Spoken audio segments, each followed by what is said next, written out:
Oh, there we go. Welcome back, everybody. Today we're doing section 1.3. This section is all about decimals, estimation, and scientific notation. So this is a really, really good foundational section where we're going to go over the decimal system, how it works, and just make sure everybody's comfortable with it. And it's going to help you a lot in this class, the calculus sequence, and your STEM courses. Let me pull up the slides and we'll get started. Here we go. All right.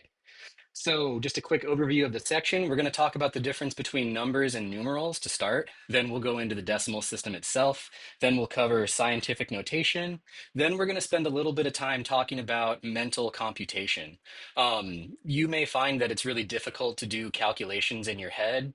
Don't worry, you are not alone. That's a pretty standard thing.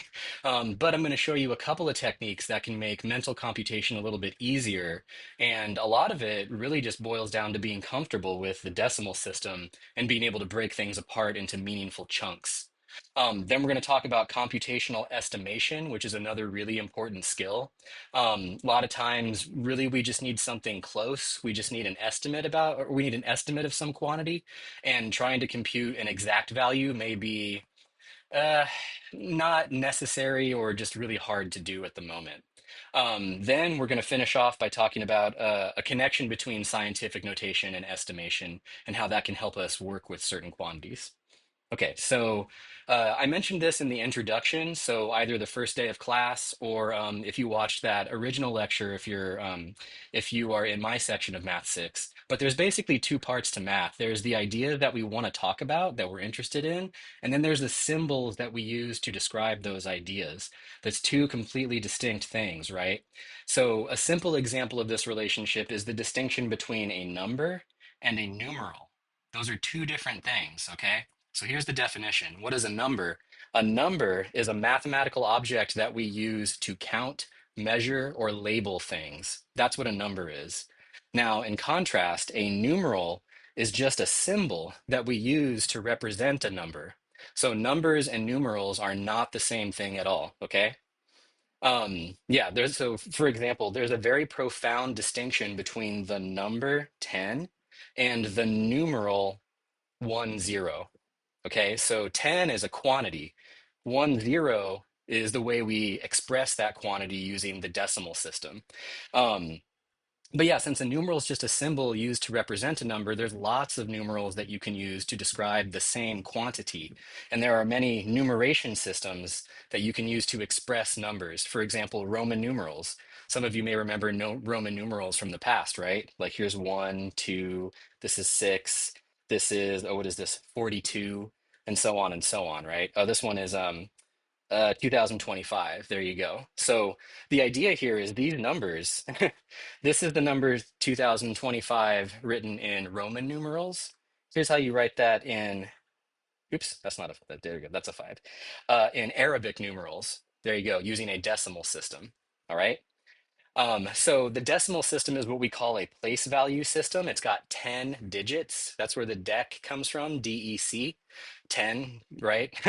So the 10 digits that we use are 0, 1, 2, 3, 4, 5, 6, 7, 8, 9. Those are the literal symbols we use. And with those symbols and place values, we can describe any real number, okay? So the decimal places, they correspond to integer powers of 10. I'm going to show you on the next slide here. Integer powers of 10. So depending on where these digits appear, that tells us how many of that power of 10 we have. So like I said in the beginning, on the first day, appeal to counting if you can. Appeal to counting, okay? And we're going to see it a lot in this section. So here's just kind of a rough breakdown of what the decimal system kind of looks like. So this is the decimal point right here. And then this first decimal place, this is what we call the ones place, right? And it's called the ones place because it's basically counting how many how many ones we have. 10 to the 0 is equal to 1. And this is the tens place because this is going to count how many tens we have. And this is the hundreds place. This is going to count how many hundreds we have, and so on as we go down the line, right? Similarly, we can talk about fractional quantities, right? Quantities that aren't a full one, but we can express them as some amount of a power of 10 still. So once you get to the right of the decimal point, we're now talking about quantities that are smaller than one, smaller than the unit. So the first decimal place is the tenths place, and this is counting how many 10 to the negative ones we have. Those are tenths, right? We're going to review this in just a moment, but just a quick reminder, 10 to the negative 1 is equal to 1 over 10. There we go. So it's a tenth, right? So if I have a 2 here, that means I have 2 tenths. Or maybe I should write it like this. I've got 2 tenths, just like that. Or we could even write it in words, right? 2 tenths, like so. And then each one of these decimal places has a similar role in the way we describe the number itself. This is counting hundredths, thousandths, 10,000ths, 100,000ths, and millionths. And so that's how the decimal system works. So maybe I can make up a number real quick. Let me zoom out. Maybe I'll say, oh, how about 2, 5, 1, 3, 4, 6, 8, 815 or something like that.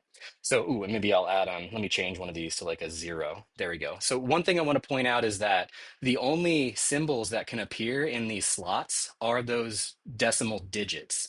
The digits 0 through 9, and that's it.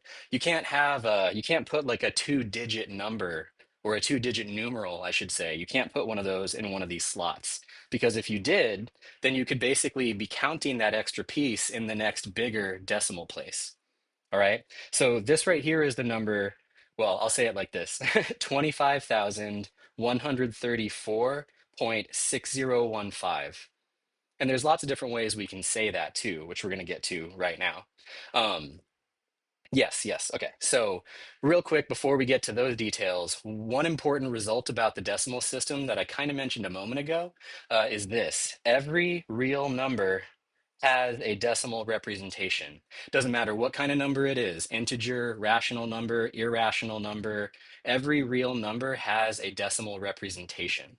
The proof of that is something you will do in Calc 2. You just need to talk about infinite series and the convergence of infinite series, which you're going to spend a lot of time doing in Calc 2. It's really fun. I actually, I make sure my students do this proof when they get into Calc 2 with me. Okay, so now here's the interesting part. And you may find that this is a kind of rings true to yourself, right? So remember we talked about metacognition on day one, thinking about how you think, right? So here's the thing. You may be very afraid of decimals, which is normal.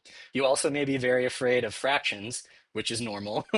But what I want you to understand is that with rational numbers, those are just two different ways of writing the same number down. And you get to kind of choose which one is uh, easier to wield. I'll say it like that. So this is kind of the moral of this conversation. Just because a number has a decimal representation, that doesn't mean it's always preferable to work with the decimal representation.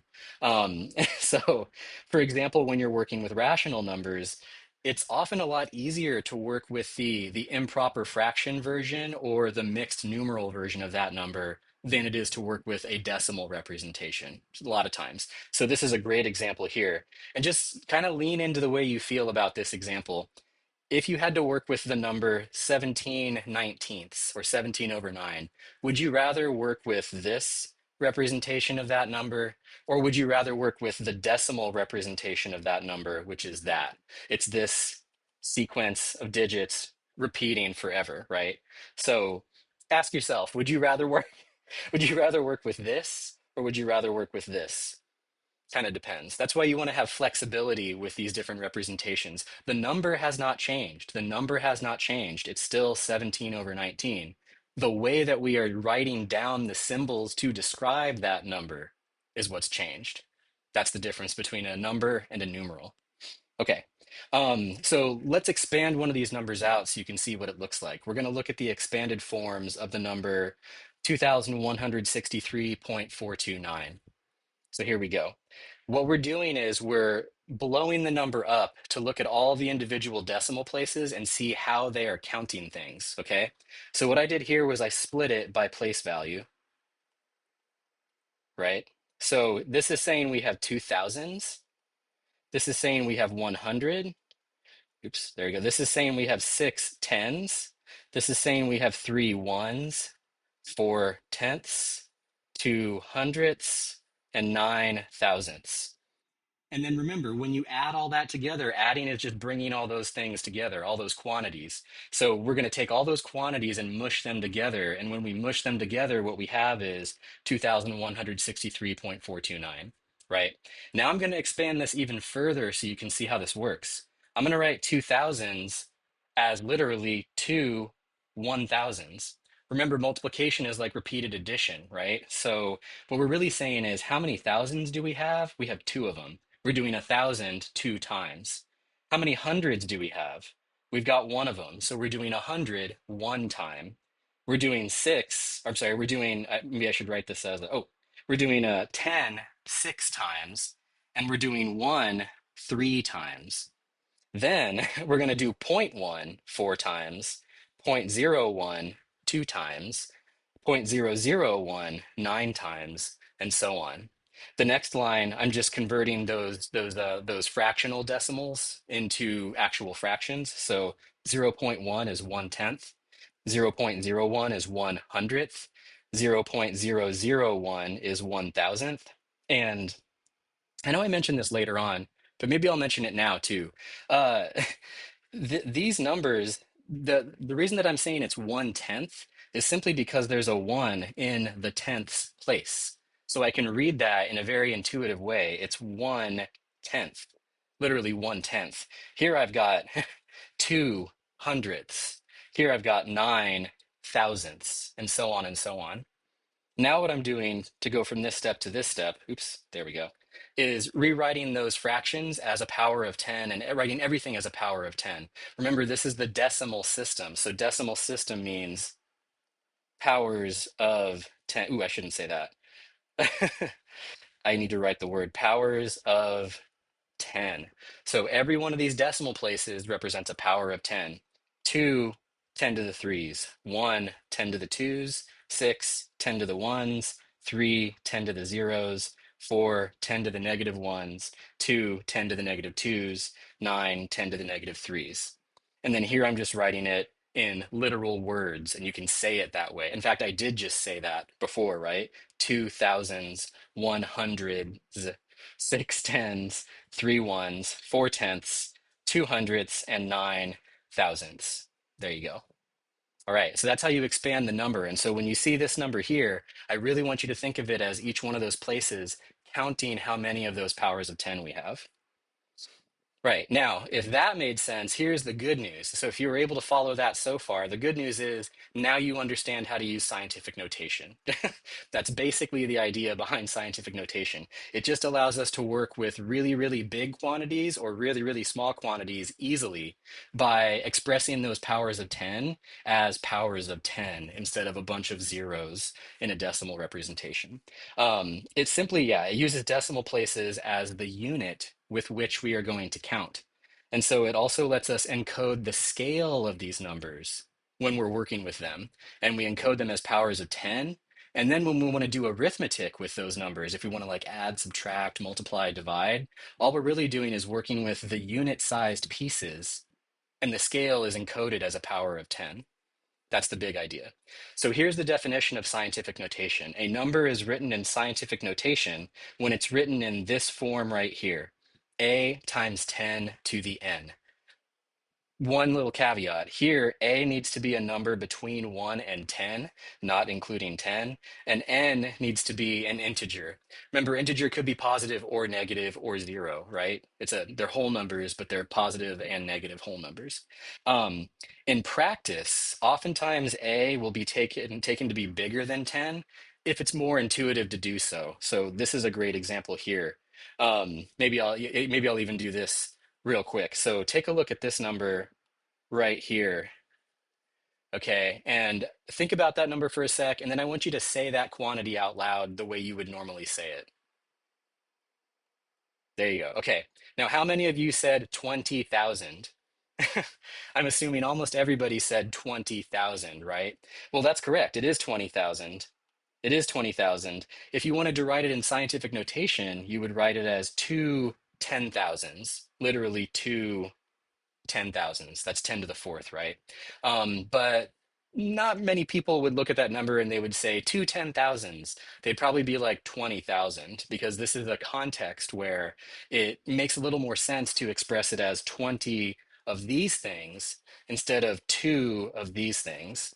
All right. But you notice how the power is just kind of shifting. We're just changing the unit, but we're still counting how many of those units we have. Right. So now here's another interesting one. So this is one I want you to do on your own.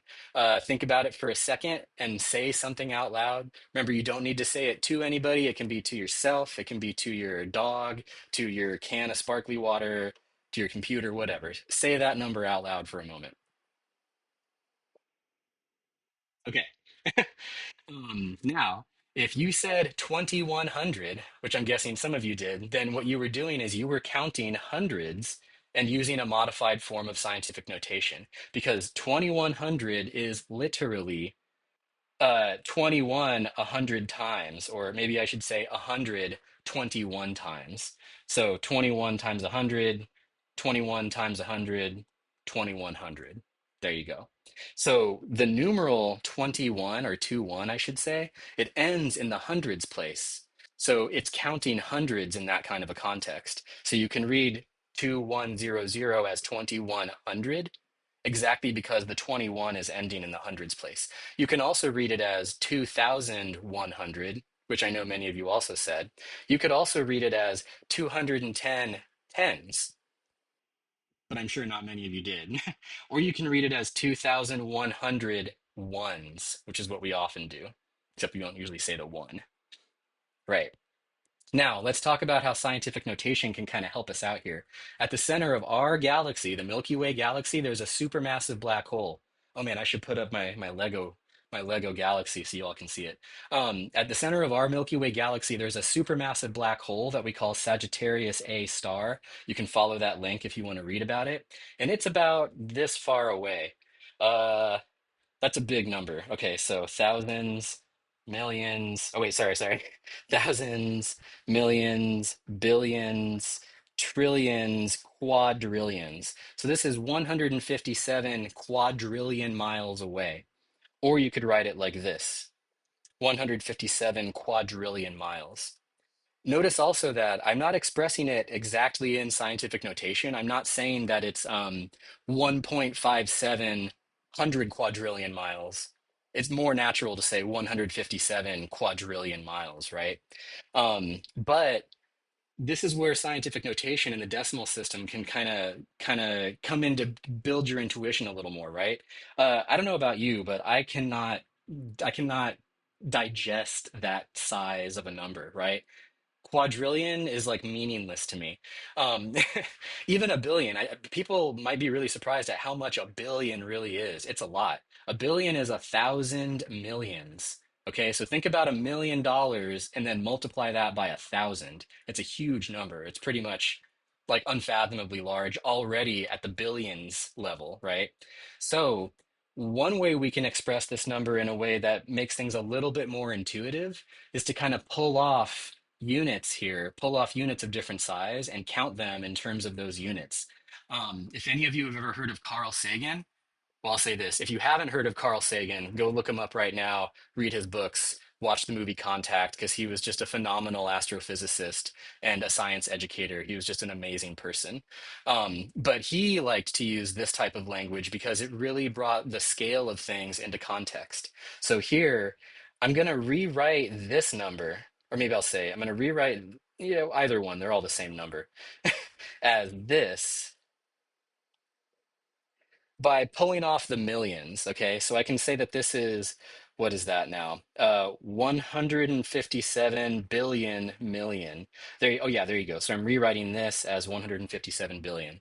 So if you want to know how big this number is or how big this distance is, you can think of it as 157 billion millions.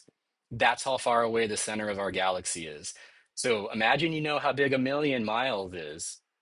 And then imagine taking 157 billion of those. That's how far away the center of the galaxy is. But you see how when I say it that way, it's like more digestible? Like you can almost imagine 157 billion millions because you've re-encoded part of the number in a scale that you already know how to digest, a million, right? It has like a familiarity to you. So this is the power of scientific notation and the decimal system in general. How about this one? So for all the chemists out there, you're going to be using scientific notation a lot because the objects that you work with are very tiny. They're super tiny in size, right? Atoms, subatomic particles, quarks, protons, all these things, right? So the nucleus of an atom can be as small as this. Oh my gosh, but who wants to work with that decimal representation, right? Who wants to say 0.0000000? I already lost count, right? Let's write it in scientific notation instead. It's 1.7 10 to the negative 15ths. Ah, that's better. You almost feel like a breath of relief, right? There's an anxiety that disappears when you express this as this. It's 1.7 of these things right here. It's 1.7 quadrillionths of a meter. That's how small it is. So, right? So, yeah, this is hard to work with. This is actually much easier to work with. And there's actually another word for this. There's another label for this size. It's called a femtometer. There you go. So, this is 1.7 femtometers right there. And that's easier to work with. So, if you want to talk about the nucleus of an atom, you can compare the size of these nuclei by saying, oh, how many femtometers is it? 1.7, 1.8, 1.6. That's the power of scientific notation. All right, now let's try a couple examples here. I want you to try this one on your own, and then we're going to talk about how to do this more meaningfully, all right? So first, my question is, what is 8,600,000 divided by 2 million? So think about it for a sec, right? And now say something out loud about how you might try the problem. Doesn't have to be to anybody, it just has to be out loud, right? And now try to work it out on your own and see what you get.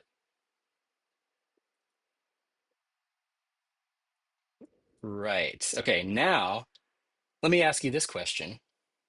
What's 8.6 divided by 2? So here's another one where I want you to think about it for a minute and then try to work it out on your own. What's 8.6 divided by 2?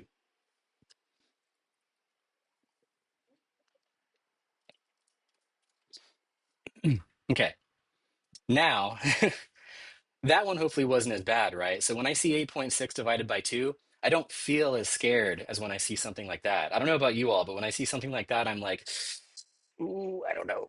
I don't know. This one feels a little more approachable, right? Because I'm like, okay, well, 8.6. I'm dividing it by 2. This one's just going to be 4.3, right? How did I do that? I divided the ones by 2, and then I divided the tenths by 2. This is what we're going to talk about in just a moment here. I'm splitting it up in terms of the pieces. This is the same as 8 plus 0.6 divided by 2. But this is the same as 8 over 2 plus 0.6 over 2, which is 4 plus 0.3, which is 4.3. So that's a number that I felt was digestible and I felt like I had control over it and was easy to work with. This one up here, not so much. Now, the goal of scientific notation is to make the way that you feel about this, I'm sorry, to make the way, yeah, the way you feel about this more like the way you feel about this. Okay? And here's how you do it. Now, here I'm writing this number in terms of scientific notation, and I'm writing this number in terms of scientific notation. So what I've done is I've encoded the scale in terms of powers of 10, right? So this is 8.6 million. This is 2 million. So I encoded the millions as powers of 10. Now I'm just going to work with the unit-sized pieces and then work with the scales separately, right? So I could even write it like this.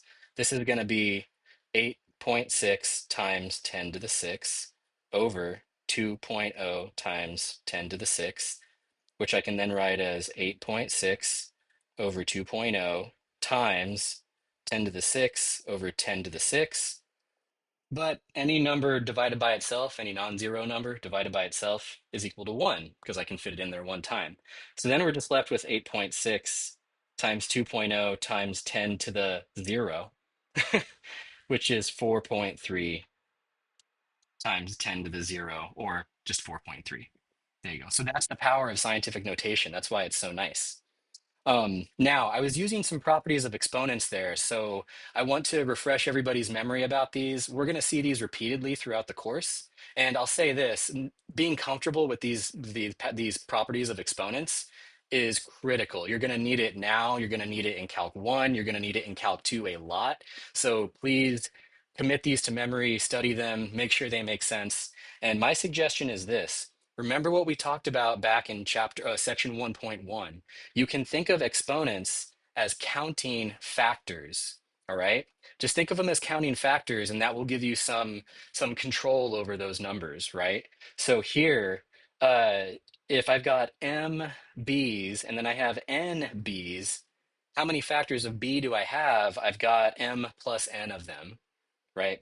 Here, if I've got m factors of b and I do that n many times, then I end up with m times n factors of b. Here, b to the negative n is 1 over b to the n. And here, b to the m over b to the n is b to the m minus n. One of the things that helped me when I learned this originally, here I've got m factors of b. Down here, I've got n factors of b. And I'm dividing, so I'm going to be canceling some perhaps, right? I might be able to cancel some of those, but in the end, I'm going to have m minus n factors of b. There you go. And b to the 0 equals 1. Uh, if you, we can prove that in class if you're interested. We don't have time to do it right now, but if you want to see at least some intuitive proofs of why these are true, just ask in class and we can go over it then. The proofs are kind of cute and they might like help hammer home exactly why these are working. Okay. Um, Now, here's what we're going to do. We're going to compute this using scientific notation. Now, this might seem a little bit tricky, but I do want you to try this one on your own. So first, think about it for a minute. Okay. And now say something out loud about what you're going to do, maybe what you're going to do first. All right. Okay. Now try to work it out on your own. Use scientific notation, leverage it, make it easy for yourself.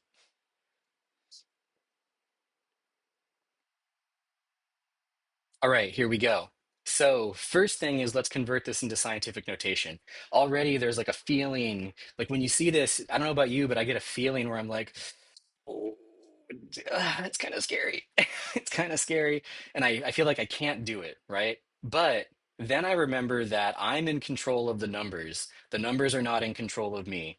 And what I can do is I can rewrite these numbers in a more meaningful form that feels more comfortable to me. That's the idea, right? Go for a form that makes you more comfortable. Scientific notation is the way to go. So first, I rewrote this as 5.6 times 10 to the negative 13, right? And it's negative because this number is smaller. Wait, do this right way. This number is smaller than 1, right? And then here, that's 7 times 10 to the fourth. It's 7 10,000s. So this is going to be a very tiny number because I'm dividing this by a relatively large number, right? Now we're going to do the operation. So remember, this symbol just means this goes here and this goes here. So we get this. And now we're going to split that fraction up over the product. That's a property of fractions. A times B over C times D is A times C. I'm sorry, A over, oh my gosh, why am I saying it out loud? I'll just write it. A times B over C times D is A over C times B over D. That's all I'm doing in this step, just like that. Okay, now look, see, now what we're doing is we're working with the scales separately from the unit-sized pieces, right? These are counting ones, basically. I mean, these are counting ones. These are counting powers of 10. Work with them separately. 5.6 divided by 7.0 might feel a little bit uncomfortable because the 7 is bigger than the 5.6. But remember, you have flexibility. You can kind of think of this as um, kind of like 56 divided by 7, but then you've got to shift the decimal place because you shifted it to make it 56 already. You got to shift it back when you're done. So this ends up being not 8, but 0.8. And then here we're going to use those properties of exponents. Thank you, properties of exponents. 10 to the negative 13 minus 4. Basic arithmetic there. I get negative 17. Now you got to be a little careful here. Technically, That is not written in scientific notation. In scientific notation, we want this number to be bigger than one. So I've got to shift the decimal place, right? But if I write this as 8, then what I'm doing is I'm taking a power of 10 and I'm merging it with this over here. So I get 10 to the negative 18, just like that, right? Okay. Maybe I could explain it like this. I'll add an intermediate step. This is the same as 8 times 10 to the negative 1, right? This part. That's 8 tenths. That's 8 tenths. Oh, but then I still have the times 10 to the negative 17. There we go. So I've got the 8. Now I've pulled the 8 off over here, right? Now I need to combine these two scales. So properties of exponents. I've got negative 1 tens here. I've got negative 17 tens there. So I've got negative 18 tens altogether. So this number is 8 times 10 to the negative 18. Pretty cool, huh? I think it's cool. I think it's cool. Okay, now that we've talked about scientific notation, let's talk about mental computation. And maybe this is kind of a good like precursor to this idea. A lot of times students or just people in general become desperately dependent on algorithms. And it's really because they're not comfortable enough with the decimal system. Like, when you see something like this, oh my gosh, I don't want to use the standard division algorithm, like the Euclidean division algorithm on this. I mean, I know that I could, I know that a computer could. It's definitely possible. I just don't want to do it, right? I have that like, ugh, that icky feeling. I don't want to do it. So you may find yourself immediately resorting to an algorithm, but the exercise might be simple enough for you to do without an algorithm. And this is where mental computation and meaningful operations come into play. This is a problem. Like you don't want to have to do this every single time. That's like driving to the store, buying a high-end food processor, driving home, setting up the food processor just because you need to mix some flour and baking soda or something, right? Or baking powder. You don't need to do all of that when you just need to mix some flour and baking powder. You could just use a spoon or you could use a whisk, right? You could do it really quickly, really easily. You don't want to break out the big machinery to do something as simple as that. That's the whole idea behind mental computation. So once you make sense of how numbers are represented in the decimal system, you can perform these computations more easily. And I'll say this too, algorithms are really important. They are very, very important and they help us a lot. But a lot of times they can divorce us from the comprehension of what we're doing, or at least obfuscate deeper connections. Obfuscate means to make less clear, right? So a lot of times the algorithms will work, but they make the process less clear. Like we don't really see what we're doing. We just know we're getting the right answer. Right. Well, we got computers to do algorithms. That's the punchline here. Um, so mental computation, if you see people doing crazy calculations that you think they're doing in their head, right? They're not using the standard algorithms where they're like moving, carrying the one and, subtracting and then putting a zero. They're not doing that in their head. What they're doing is they have a comfortable and robust knowledge of numbers in the numeration system. So this is a quote by math education specialists Larry and Judith Sauter. One important advantage of practicing mental computation is that it helps develop flexibility of use of numbers and properties of operations, and it, and there you go. And it gives us a sense of control over numbers. That's what I want for you. I want you to have control over numbers, okay? They do not control you. You control the numbers. So don't let them take you over like that. So how do you do that? You use place value, you use decomposition, you use number sense, and that will help you do these mental computations. Okay, so here is one that I want you to try, and I want you to try it mentally. That means don't write anything down on a piece of paper, okay? Just like put your pencil down, okay? Think about this one for a sec. Okay, now I want you to try to say out loud what you're thinking. Doesn't have to be to anybody, just say it out loud what you're thinking, even if it's, oh my gosh, I'm stuck. Okay, and now I'm not going to say write it down because we're going to do it mentally and we're going to do it in our heads. So ask yourself, right? Use that metacognition. How did you compute it? Could you do it mentally? And then let's talk about ways to do it. Here's three different ways to do it without an algorithm, without using the standard multiplication algorithm or the, excuse me, expanded multiplication algorithm. Here's doing it just by breaking it up into meaningful chunks. Excuse me. So we can think of 12 times 50 as 12 times 5 times 10. Those are equal, right? That's an equality. Those are the same thing. Okay, well, 12 times 5, that one I actually kind of know. That one's 60. So I can do 12 times 5, which is 60, and then multiply it by 10, it's 600. That's a way to do it. Pretty nice, right? Pretty clean and straightforward. How about this one? 12 times 50, I can view it as 6 times 2, that's equal to 12, and then multiply by 50. Well, what's 6 times 2? It's, oh, wait. Oh, yeah. Sorry. I can do 2 times 50. That feels nice, right? That feels comfortable. 2 times 50, that's 100. I got that right away. That's 100. And now I just need to do 6 times 100 to get 600, right? Here's another way of doing it. Here's another way of doing it. I can perceive. I can think of 12 as 10 plus 2, and I can use the distributive property, right? I can go boop, boop.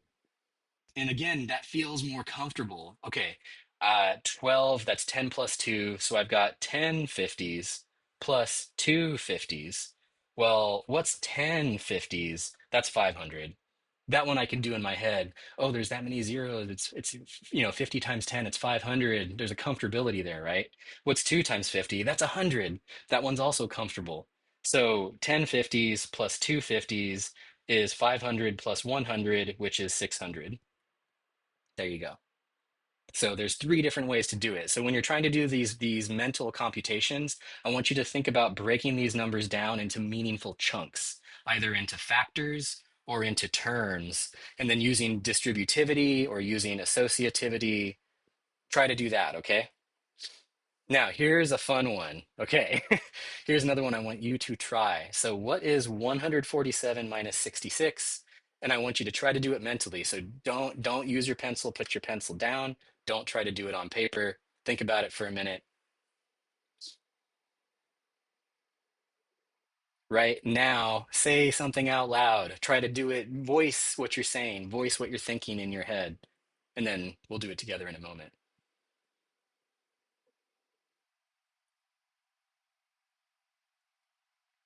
Right, here we go. So first of all, I'll ask this. How many of you looked at this and you felt this twinge of anxiety, like, "Ugh, oh my gosh, I don't want to do it." I know that feeling well, so you're in good company. And again, you might immediately feel like you should do something like this, right? And then when you do that, even when you try to imagine it in your head and you're like 147 minus 66, even then you probably feel this like this negative emotional reaction where you're like, okay, I could probably do the first one, but then there's like this, and it starts to get really messy in your head, right? Well, I'm going to show you three different ways to do this kind of a problem more easily in your head, okay? Here we go. Here's the first method. This method is sometimes called shifting the difference. Shifting the difference. Remember, we talked about this in section 1.1. This here is just the difference between 147 and 66. Literally the difference between those two numbers, right? So if you take those two numbers here, in fact, you could think of it as the distance between my hand, right? So if I take both of those numbers and I shift them by the same amount, the difference between them has not changed. The individual numbers have changed, but not the difference between the two numbers. And I can shift them any way I want as long as I keep that distance the same. So that's exactly what I'm going to do. I'm going to shift both of these numbers by the same amount and make life easy. So here's what I'm going to do. I'm going to add 4. Let me zoom in a little bit here. I'm going to add 4 to both of these numbers. This is totally allowed. We haven't changed anything. Add 4 to this and add 4 to this. Now it becomes 151 minus 70. And now I bet for a lot of you, there's like a almost like a relief that comes in. You're like, oh, wait a minute, 70, like I could probably take away 70. It's the 66 that was making things like scary, right? So I can take away 70. Maybe I'm going to break it into chunks now. So what I'm going to do is I'm going to take away 50 and then I'm going to take away 20. So I'm going to rewrite 70 as 50 plus 20. So I'm going to do 151 minus 50 and then minus 20. So 151 minus 50 is 101. And then 101 minus 20 is 81. And guess what? That's correct. That's the correct answer. So here, this is a diagram of that shift. So the actual answer to the question is 81. It's 81. This was the original problem we were given. We were given 147 minus 66. The answer is 81. Well, now what I did is I took these two numbers and I shifted them up by 4. And now the difference has not changed. All that's changed is the numbers that I'm working with. And those numbers were more palatable, right? They were easier to digest, easier to work with. That's what shifting the difference can do for you. So I encourage you to try it. Anytime you see a subtraction like this, try shifting the difference in a meaningful way and see how much easier it is. Here's another one. This is called counting up or filling the space. Using the same notion we were talking about before, this is the difference between those two numbers. So you can think about it as the space between those two numbers, or the signed space if you're dealing with negatives, right? Okay, so one way we could compute the difference is just to count up, starting at the bottom and moving up to the higher number in meaningful steps. So we'll start at 66. Let's count up to 70. That's 4. Okay, now let's count from 70 to 30. That's 100. I'm sorry, let's count from 70 to 100. That's 30. And then let's count from 100 to 147. That's 47. And then we just add those results, right? You just add 4, 30, and 47, and it's 81. Pretty cool, huh? Like, I don't know. I think these things are pretty sweet. All right, now here's another way to do it. Actually, this one, I think I just gotta say this. Like, I feel like that's mind blowing. Just count up. Go to the benchmark numbers, right? Go to the benchmark numbers, go to the tens, go to the hundreds, and then just add the results. It's like turning a subtraction into an addition. I love it.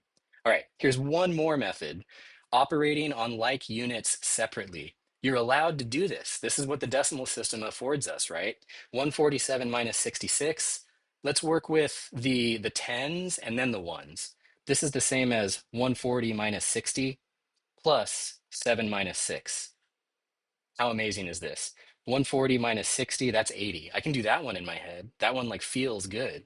7 minus 6, that's 1. I can do that in my head. That one feels good. 80 plus 1 is 81. There you go. So 14 tens minus 6 tens leaves 8 tens, right? Counting by tens. And then 7 ones minus 6 ones leaves 1 1. And then you add the results. Cool stuff. That's mental computation, all right? Now, kind of in the same vein, we got to talk about computational estimation. So we were just doing mental computation, but now we need to talk about estimation. Computational estimation is just estimating what a quantity, I'm sorry, what quantity a computation will give you when it's not immediately obvious what the exact answer is. It's kind of like rounding the result in some sense, but not really. But this is an extremely important skill. So, in fact, in a recent study discussed in her book Mathish, Jo Boaler, who's a math education specialist, she asked representatives from different industries that require math skills, what is the number one mathematical ability that those industries need their workers to have? And their answer was the ability to estimate.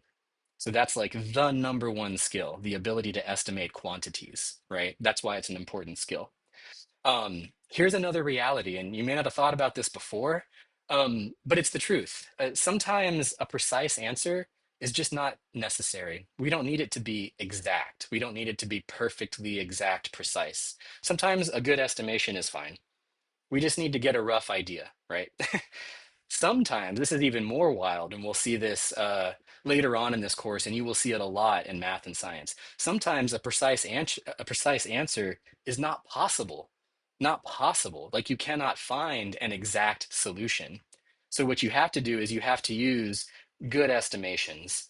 And a good estimation in this case is not just nice, but it's necessary. It's like the only thing you can actually do is estimate, right? There you go. So how do you do this? Well, you develop your number sense, which we're doing in this course, and you understand the decimal system in a deep way, and that makes estimation possible. Right. Now, here is an important note about notation.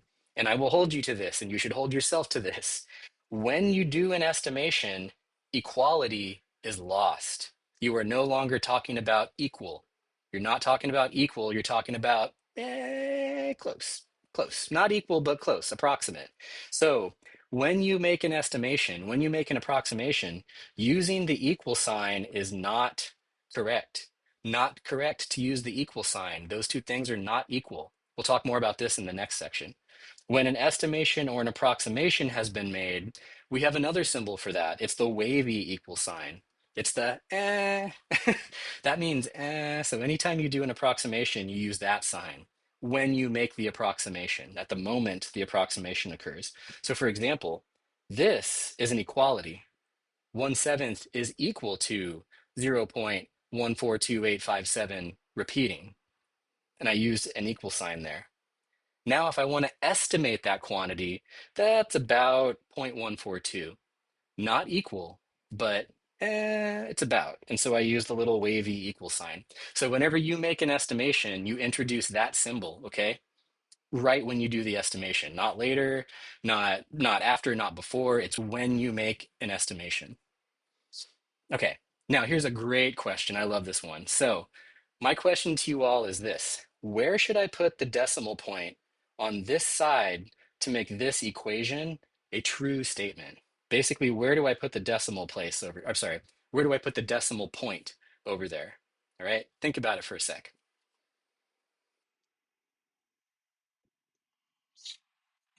Okay, now say something out loud about what you think the answer is.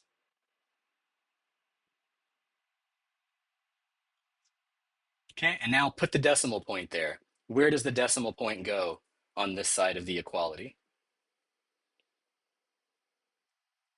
All right. Now let's talk about it together.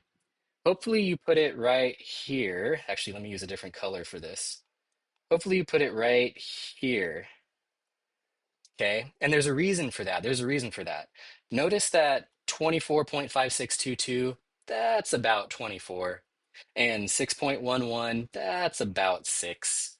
And so that means that this number here, the original expression on the side on the left side, that's about 24 divided by 6, which is equal to 4.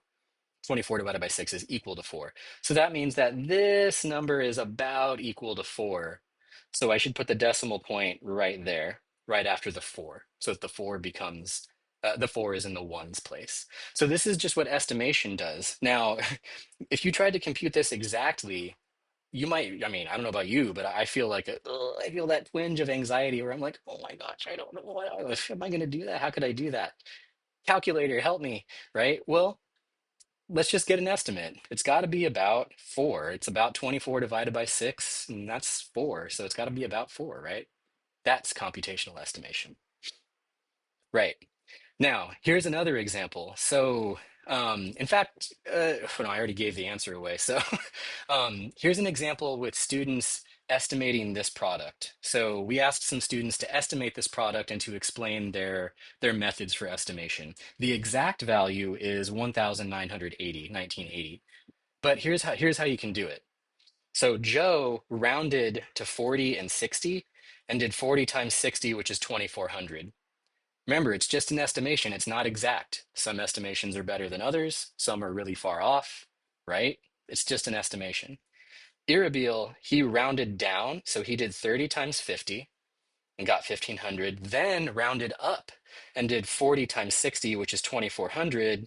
So then he picked something in the middle. It was like, okay, if I round both numbers down, I get something that's below the correct answer. And when I round them both up, I get something that's above the correct answer. So let me pick something in the middle, something between 1500 and 2400. How about 2000? Boom. And that's pretty good. That's a pretty good estimate. It's only off by 20. That's pretty good. Okay, now Jen May said rounding it up would make it too big. So I'll round 36 to 40 and I'll round 55 down to 50. So 40 times 50 is 2000. Another valid way of doing it, right? Debbie said, well, rounding up both gives 2400, but that's too big. So maybe I'll just subtract a little bit and I got 2200. Also, not a bad estimate, right? Cambyse said it's going to be a little bit more than 6 times 6 times 50. So Cambyse is splitting up this into factors and just rounding this to 50 or rounding it down, right? Yeah, rounding it down. And he said it's going to be a little more than 6 times 6 times 50, but I know 6 times 50 is 300, and 6 times 300 is 1800. So I'm going to say about 1900. There you go. So this is just estimation. So I want you to practice this. Anytime you see these kinds of quantities that you have to compute, like in your regular life, your real life, try to estimate it and see if you can do it. Right. Now, let's bridge the gap a little bit here. Let's talk about scientific notation and how it can help with estimation. So my question to you is this: are these two numbers close to each other? What do you think? Say something out loud. Would you say those two numbers are close to each other? Okay, how about these two numbers? Would you say these two numbers are close to each other? Think about it for a sec. Say something out loud. Okay, what about these two numbers? Would you say these two numbers are close to each other? Right. Okay. Now, these pairs of numbers are pretty close together when you consider the scale, right? So I'm betting a bunch of you said those two numbers are really close. I mean, they're basically the same number, except there's this tiny little extra bit down there at the end. This one, you might have said, wait, no, those are not close, right? Those are not close because the scale is like influencing the way you feel about the number. So, yeah, there's that. But then when I wrote this in scientific notation, I'm sorry, when I wrote these in scientific notation, now again, you can see the scale is accounted for, and you should have a different feeling about this number and this number. And now you might have said, oh, yeah, yeah, these are close together. Look, the scale is the same. And this is basically the same as this. So when you use scientific notation, it encodes that scale and it lets you estimate the size of things, right? Okay.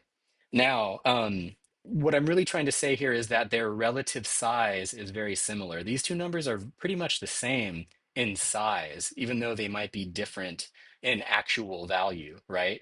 So we're going to compute the percentage here. We're going to do 3.3 divided by 3.300000007. And again, doing this, you should feel a little bit uncomfortable. Scientific notation to the rescue. Let's pull off these scales. Now we're really just dividing. Oh, wait, hold on. Oops, sorry. That's a typo. That should be these two numbers right here. I'll fix that after the recording. There we go. That should be those. Cancel, cancel. And then here, this is actually a moment where I would personally use a calculator and see what it gives me. It'll give me some approximation. So it gave me that. Now I'm going to convert it to a percent. So it's 99.9999998. There you go. So what that means is that 3.3 is 99.9999998%, the size of 3.300000007. So these numbers are very close together. They're almost the same. They're almost the same, right? Okay, on that note, let's play. So I hope you enjoyed this lecture. I'm excited to work with you all on this again. I hope this brought some kind of meaning to these numbers and that you feel a little more comfortable working with them. Don't be afraid of the numbers. We control the numbers, they do not control you. You can re-express them in ways that are more meaningful. You can break them into pieces. You can do all of these things to make working with these numbers easier, all right? And we'll talk more about it in class. So thank you all again. I will see you next time. Have a great day.